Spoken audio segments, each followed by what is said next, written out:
नमस्कार। मेरे चैनल साहित्य सागर पर आप सभी का स्वागत है। आइए सुनते हैं मुंशी प्रेमचंद की कहानी खुचर। आइए देखते हैं, जब एक पति अपनी पत्नी के हर काम में कमी निकालता है तो उसके अंत में होता क्या है। बाबू कुंदन लाल कचहरी से लौटे तो देखा उनकी पत्नी जी एक कुंजड़िन से कुछ साग भाजी ले रही हैं।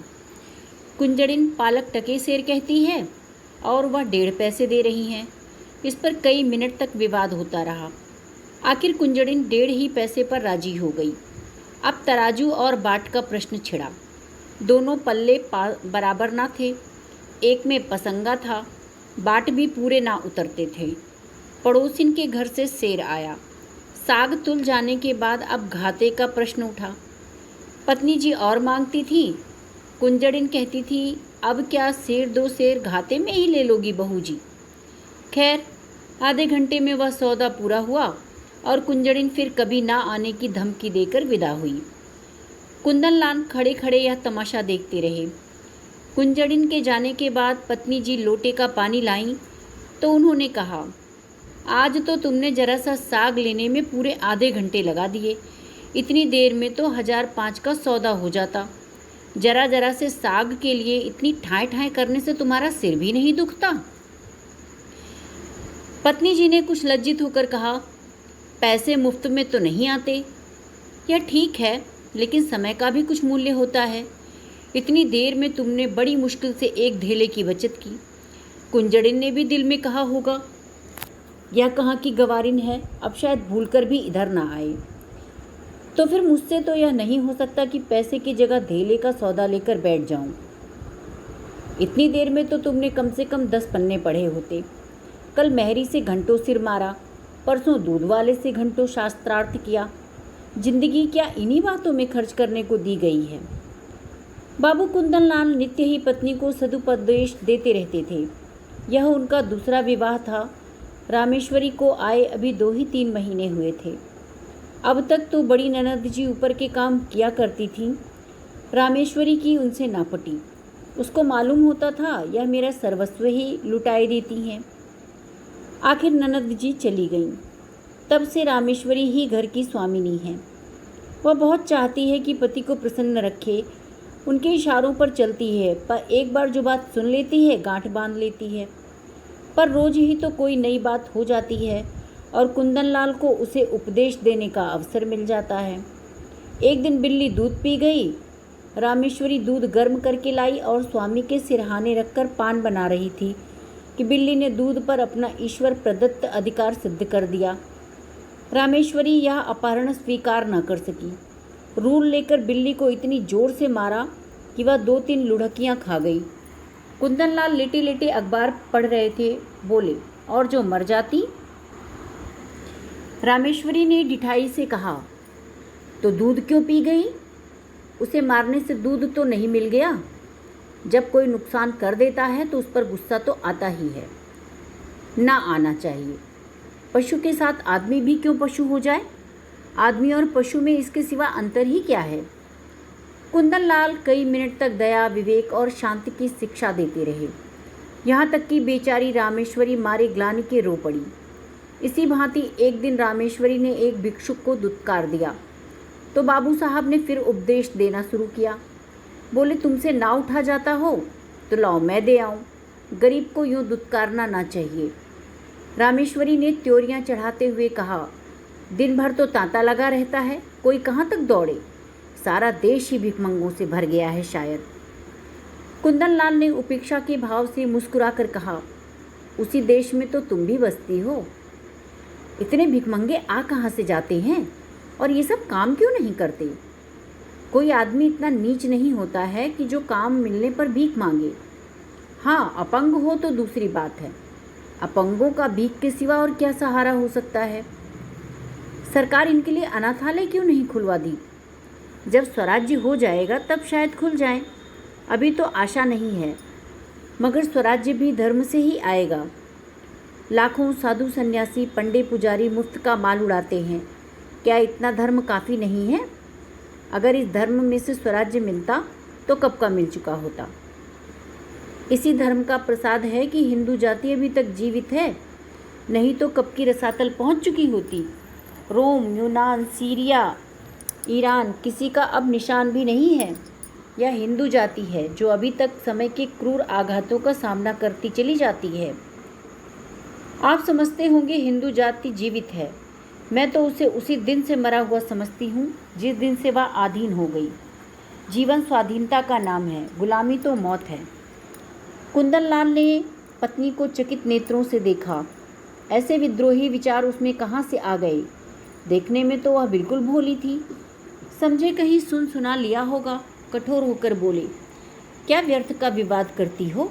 लजाती तो नहीं, ऊपर से और बकबक करती हो। रामेश्वरी यह फटकार पाकर चुप हो गई और एक क्षण वहाँ खड़ी रही, फिर धीरे धीरे कमरे से चली गई। एक दिन कुंदन लाल ने कई मित्रों की दावत की। रामेश्वरी सवेरे से रसोई में घुसी तो शाम तक सिर ना उठा सकी। उसे यह बेगार बुरी मालूम हो रही थी। अगर दोस्तों की दावत करनी ही थी तो खाना बनवाने का कोई प्रबंध क्यों ना किया? सारा बोझ उसी के सिर डाल दिया। उससे एक बार पूछ तो लिया होता कि दावत करूं या ना करूं। होता तो तब भी यही जो हो रहा था, पर दावत के प्रस्ताव का बड़ी खुशी से अनुमोदन करती। तब वह समझती कि दावत मैं कर रही हूँ। अब वह समझ रही थी कि मुझसे बेगार ली जा रही है। खैर, भोजन तैयार हुआ। लोगों ने भोजन किया और चले गए, मगर मुंशी जी मुंह फुलाए बैठे हुए थे। रामेश्वरी ने कहा, तुम क्यों नहीं खा लेते? क्या अभी सवेरा है? बाबू साहब ने आंखें फाड़ कर कहा, क्या खा लूं? यह खाना है या बैलों की सानी? रामेश्वरी के सिर से पांव तक आग लग गई। सारा दिन चूल्हे के सामने जली उसका यह पुरस्कार। बोली, मुझसे जैसा हो सका बनाया। जो बात अपने बस में नहीं है उसके लिए क्या करती? बाबू साहब, पूड़ियाँ सब सेवर हैं होंगी। कचौड़ी में इतना नमक था कि किसी ने छुआ तक नहीं होगा। हलवा अच्छी तरह भुना नहीं, कचाइयाँ आ रही थीं। आती होंगी। शोरबा इतना पतला था जैसे चाय होगा। स्त्री का पहला धर्म यह है कि वह रसोई के काम में चतुर हो। फिर उपदेशों का तार बंधा, यहाँ तक कि रामेश्वरी ऊब कर चली गई। 5-6 महीने गुजर गए। एक दिन कुंदन लाल के एक दूर के संबंधी उनसे मिलने आए। रामेश्वरी को ज्यों ही उनकी खबर मिली, जलपान के लिए मिठाई भेजी और मेहरी से कहला भेजा, आज यहीं भोजन कीजिएगा। वह महाशय फूले ना समाये। बोरिया बंधना लेकर पहुंच गए और डेरा डाल दिया। 1 हफ्ता गुजर गया। आप टलने का नाम भी नहीं लेते। आवभगत में कोई कमी होती तो शायद उन्हें कुछ चिंता होती, पर रामेश्वरी उनके सेवा सत्कार में जी जान से लगी हुई थी। फिर वह भला क्यों हटने लगे? एक दिन कुंदन लाल ने कहा, तुमने तो यह बुरा रोग पाला। रामेश्वरी ने चौंक कर पूछा, कैसा रोग? इन्हें टहला क्यों नहीं देती? अरे मेरा क्या बिगाड़ रहे हैं? कम से कम 10 की रोज चपत दे रहे हैं, और अगर यही खातिरदारी रही तो शायद जीते जी टलेंगे भी नहीं। मुझसे तो यह नहीं हो सकता कि कोई 2-4 दिन के लिए आ जाए तो उसके सिर हो जाऊं। जब तक उनकी इच्छा हो रही, ऐसे मुफ्तखोरों का सत्कार करना पाप है। अगर तुमने इतना सिर ना चढ़ाया होता तो अब तक लंबा हुआ होता। अरे जब दिन में 3 बार भोजन और 50 बार पान मिले तो उसे कुत्ते ने काटा है जो अपने घर जाए। रोटी का चोर बनना तो अच्छा नहीं। कुपात्र और सुपात का विचार तो कर लेना चाहिए। ऐसे आलसियों को खिलाना पिलाना वास्तव में उन्हें जहर देना है। जहर से तो केवल प्राण निकल जाते हैं। यह खातिरदारी तो आत्मा का सर्वनाश कर देती है। अगर यह हजरत महीने भर भी यहाँ रह गए तो जिंदगी भर के लिए बेकार हो जाएंगे और इनसे कुछ नहीं होगा फिर, और इसका सारा दोष तुम्हारे सिर होगा। तर्क का तांता बंध गया। प्रमाणों की झड़ी लग गई। रामेश्वरी खिसिया कर चली गई। कुंदन लाल उससे कभी संतुष्ट भी हो सकते हैं, उनके उपदेशों की वर्षा कभी बंद भी हो सकती है। यह प्रश्न उसके मन में बार बार उठने लगा। एक दिन देहात से भैंस का ताज़ा घी आया। इधर महीनों से बाजार का घी खाते खाते नाक में दम हो रहा था। रामेश्वरी ने उसे खौलाया, उसमें लौंग डाली और कड़ाह से निकालकर एक मटकी में रख दिया। उसकी सौंधी सौंधी सुगंध से सारा घर महक रहा था। मेहरी चौका बर्तन करने आई तो उसने चाहा कि मटकी चौके से उठाकर छींके या आले पर रख दे, पर संयोग की बात, उसने मटकी उठाई तो वह उसके हाथ से छूटकर गिर पड़ी। सारा घी बह गया। धमाका सुनकर रामेश्वरी दौड़ी तो महरी खड़ी रो रही थी और मटकी चूर चूर हो गई थी। तड़प कर बोली, मटकी कैसे टूट गई? मैं तेरी तलब से काट लूँगी। राम राम, सारा घी मिट्टी में मिला दिया। तेरी आंखें फूट गई थी क्या, या हाथों में दम नहीं था? इतनी दूर से मंगाया, इतनी मेहनत से गर्म किया, मगर एक बूंद भी गले के नीचे ना गया। अब खड़ी बिसूर क्या रही है? जा अपना काम कर। महरी ने आंसू पोंछ कर कहा, बहू जी अब तो चूक हो गई, चाहे तलब काटो चाहे जान मारो। मैंने तो सोचा उठाकर आले पर रख दूं तो चौका लगाऊं। क्या जानती थी कि भाग्य में यह लिखा है, ना जाने किसका मुंह देखकर उठी थी। रामेश्वरी, मैं कुछ नहीं जानती, सब रुपए तेरी तलब से वसूल करूंगी। 1 रुपया जुर्माना ना किया तो कहना। मर जाऊंगी सरकार, कहीं एक पैसे का ठिकाना नहीं है। मर जा या जी जा, मैं कुछ नहीं जानती। मैरी ने 1 मिनट तक कुछ सोचा और बोली, अच्छा काट लीजिएगा सरकार, आपसे सब्र नहीं होता, मैं सब्र कर लूँगी। यही ना होगा, भूखों मरूंगी। जीकर ही कौन सा सुख भोग रही हूँ कि मरने को डरूं। समझ लूँगी 1 महीना कोई काम नहीं किया, आदमी से बड़ा बड़ा नुकसान हो जाता है, या तो घी ही था। रामेश्वरी को एक ही क्षण में महरी पर दया आ गई। बोली, तू भूखों मर जाएगी तो मेरा काम कौन करेगा? महरी, काम कराना होगा तो खिलाइएगा, ना काम कराना होगा भूखों मारिए। आज से आप ही के द्वार पर आकर सो जाऊंगी। रामेश्वरी, सच कहती हूँ, आज तूने बहुत बड़ा नुकसान कर दिया। मैं तो आप ही पछता रही हूँ सरकार। अच्छा जा, गोबर से चौका लीप दे और मटकी के टुकड़े दूर फेंक दे और बाजार से घी लेती आना। मैरी ने खुश होकर चौका गोबर से लीपा और मटकी के टुकड़े बटोर ही रही थी कि कुंदन लाल आ गए और हांडी टूटी देखकर बोले, यह हांडी कैसे टूट गई? रामेश्वरी ने कहा, मैरी ऊपर उठाकर रख रही थी, उसके हाथ से छूट गई।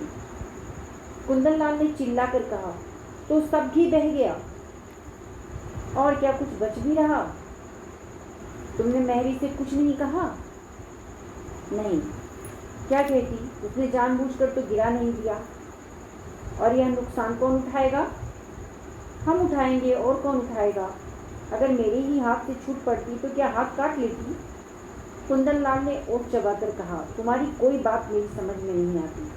जिसने नुकसान किया है उससे वसूल होना चाहिए, यही ईश्वरीय नियम है। आपकी जगह आँख, प्राण के बदले प्राण, यह ईसा मसीह जैसे दयालु पुरुष का कथन है। अगर दंड का विधान संसार से उठ जाए तो यहाँ रहेगा कौन? सारी पृथ्वी रक्त से लाल हो जाए, हत्यारे दिन दहाड़े लोगों का गला काटने लगे। दंड से ही समाज की मर्यादा कायम है। जिस दिन दंड ना रहेगा संसार ना रहेगा।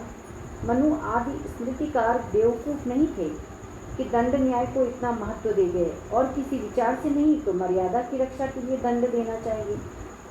ये रुपए तो महरी को देने पड़ेंगे, उसकी मजदूरी काटनी होगी, नहीं तो आज उसने घी का घड़ा लुढ़काया है, कल कोई और नुकसान कर देगी। रामेश्वरी ने डरते डरते कहा, लेकिन मैंने तो उसे क्षमा कर दिया है। कुंदन लाल ने आंखें निकालकर कहा, लेकिन मैं क्षमा नहीं कर सकता। मैरी द्वार पर खड़ी यह विवाद सुन रही थी। जब उसने देखा कुंदन लाल का क्रोध बढ़ता जाता है और मेरे कारण रामेश्वरी को घुड़कियाँ सुननी पड़ रही हैं, तो सामने जाकर बोली, बाबूजी, अब तो कसूर हो गया, आप सब रुपए मेरी तरफ से काट लीजिए। रुपए नहीं है, नहीं तो अभी लाकर आपके हाथ पर रख देगी। रामेश्वरी ने उसे घुड़क कर कहा, जा भाग यहाँ से, तू क्या करने आई है, बड़ी रुपए वाली बनी है। कुंदन लाल ने पत्नी की ओर कठोर नेत्रों से देखकर कहा, तुम क्यों उसकी वकालत कर रही हो?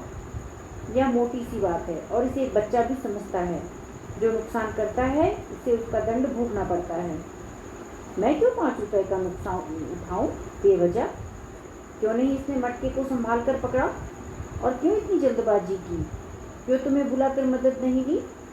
यह साफ साफ इसकी लापरवाही है। यह कहते हुए कुंदन लाल बाहर चले गए। रामेश्वरी इस अपमान से आहत हो उठी। डांटना ही था तो कमरे में बुलाकर एकांत में डांट दे। मैरी के सामने ही उसे रुई की तरह धुन डाला। उसकी समझ में ही ना आता था यह किस स्वभाव के आदमी हैं। आज एक बात कहते हैं, कल उसी को काट देते हैं, जैसे कोई झपकी हो। कहाँ तो दया और उदारता के अवतार बनते थे, कहाँ आज 5 रुपए के लिए प्राण देने लगी। बड़ा मज़ा आ जाए अगर कल मेहरी बैठ रही। कभी तो इनके मुख से प्रसन्नता का एक शब्द निकला होता। अब मुझे भी अपना स्वभाव बदलना होगा। यह सब मेरे सीधे होने का फल है। जो जो मैं तरह देती हूँ आप जाने से बाहर होते हैं। इसका तो यही इलाज है कि ये एक कहें तो दो सुनाओ। आखिर कब तक और कहाँ सुनूं? कोई हद भी है, जब देखो डांट रहे हैं। जिसके मिजाज का कुछ पता ही ना हो उसे कौन खुश रख सकता है। उस दिन जरा बिल्ली को मार दिया तो दया का उपदेश देने लगे। आज वह दया कहाँ गई? उनको ठीक करने का उपाय यही है कि समझ लूँ कोई कुत्ता भौंक रहा है। नहीं, ऐसा क्यों करूँ? अपने मन से कोई काम ही ना करूँ। जो यह करे वही करूँ, और जो भर न कम न जो भर ज़्यादा। जब इन्हें मेरा कोई काम पसंद ही नहीं आता तो मुझे क्या कुत्ते ने काटा है जो बरबस अपनी टांग अड़ाऊं? हाँ, बस यही ठीक है। वह रात भर इसी उधेड़ बुन में पड़ी रही। सवेरे कुंदन लाल नदी स्नान करने गए। लौटे तो 9 बज गए थे। घर में जाकर देखा तो चौका बर्तन ना हुआ था।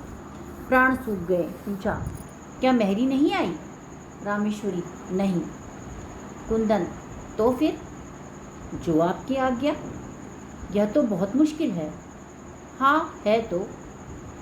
पड़ोस की मेहरी को क्यों ना बुला लिया? किसके हुक्म से बुलाती? अब आपने हुक्म किया है तो बुला लेती हूँ। अब बुलाओगी तो खाना कब बनेगा?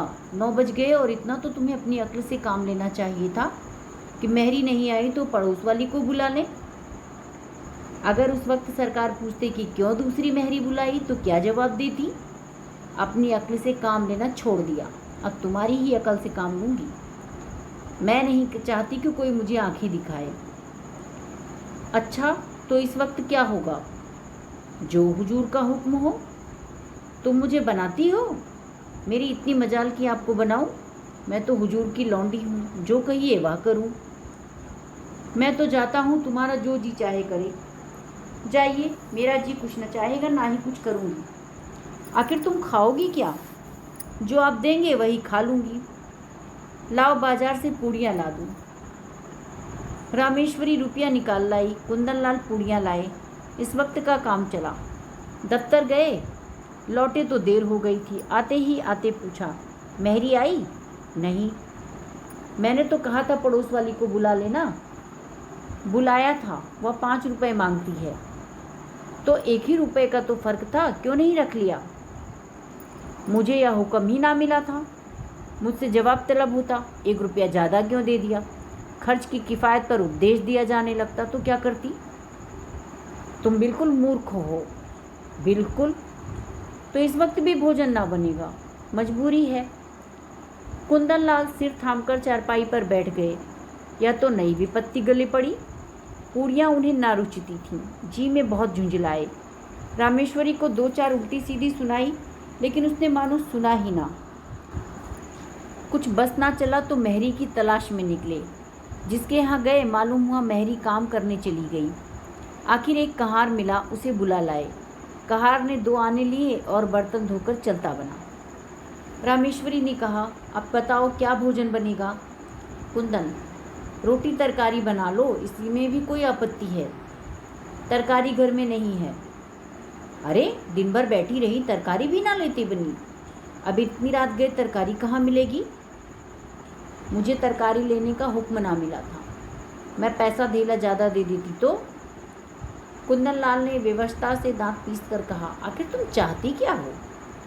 रामेश्वरी ने शांत भाव से जवाब दिया, कुछ नहीं, केवल अपमान नहीं चाहती।